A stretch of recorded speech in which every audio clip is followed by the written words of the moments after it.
At the beginning of the early modern period, Japan was basically engulfed in a civil war, and Japan was divided into various warring feudal estates, and different daimyo were kind of vying for power.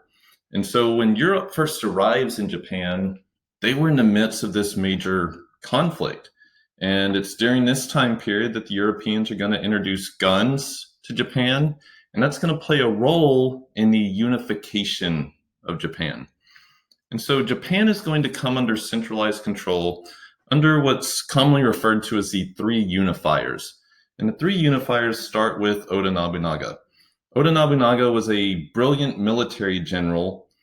He was originally from a minor family, but he overthrows the Ashikaga shogun and tries to conquer Japan.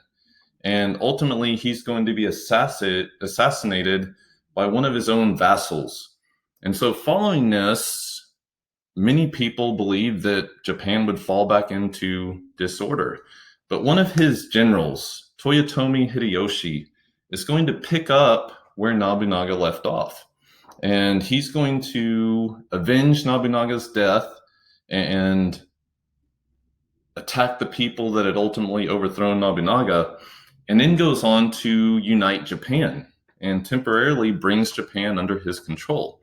However, he had his sights set on a much bigger territory. He also wanted to control China. He even talked about pushing as far west as India. And so he begins by launching several campaigns into Korea and loses his first attempt to take Korea. And he ends up dying during his second attempt to take Korea. And so following this, we have the completion of this unification of Japan under Tokugawa Ieyasu. And Tokugawa was a general to Hideyoshi, and he's going to bring all of Japan under his control. And he kind of gives up on the idea of expanding Japanese control, gives up on the Korea campaign, and instead focuses just on bringing centralized rule to Japan. And so to do this, the first thing he had to do was break the power of the daimyo. And so he's going to take the title of shogun, and this was a title given to him by the emperor. And so we still had a Japanese emperor, but as always, the emperor was basically just a figurehead. And so he takes the title of military leader or shogun, and then to break the power of the daimyo, he basically restructures the whole daimyo system and appoints new daimyo that were loyal to him to kind of oversee provinces on the outskirts of the Japanese territory. The central territory was under the direct control of the Tokugawa shogunate.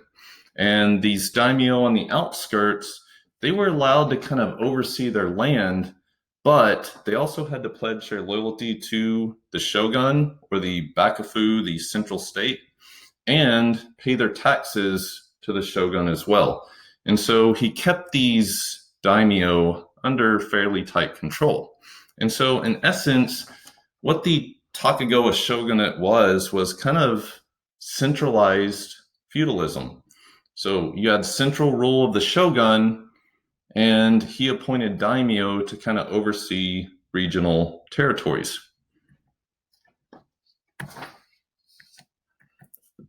So at first, Japan actually brought in European ideas.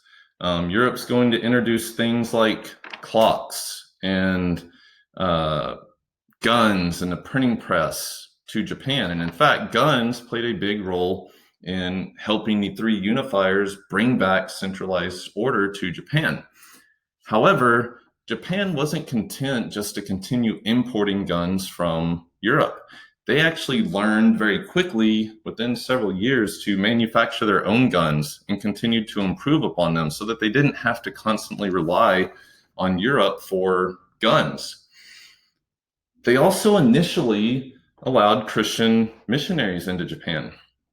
In fact, they thought they could use Christianity to help break the power of the Buddhists in Japan, who were kind of rebelling against the unifiers. And at first it kind of worked. However, as time progressed, then they began to see European ideals and Christianity as a threat to the social order that was established. So under Nobunaga, Christian missionaries were allowed freely. As time progressed, however, they eventually were cut off. And under the Tokugawa Shogunate, Christianity is going to be banned.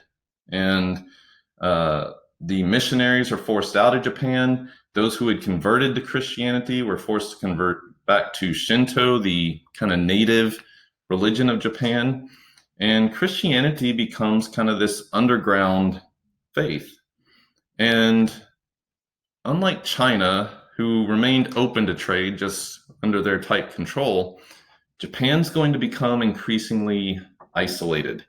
And the shoguns are going to adopt this policy of isolation. They closed their harbors off to outsiders.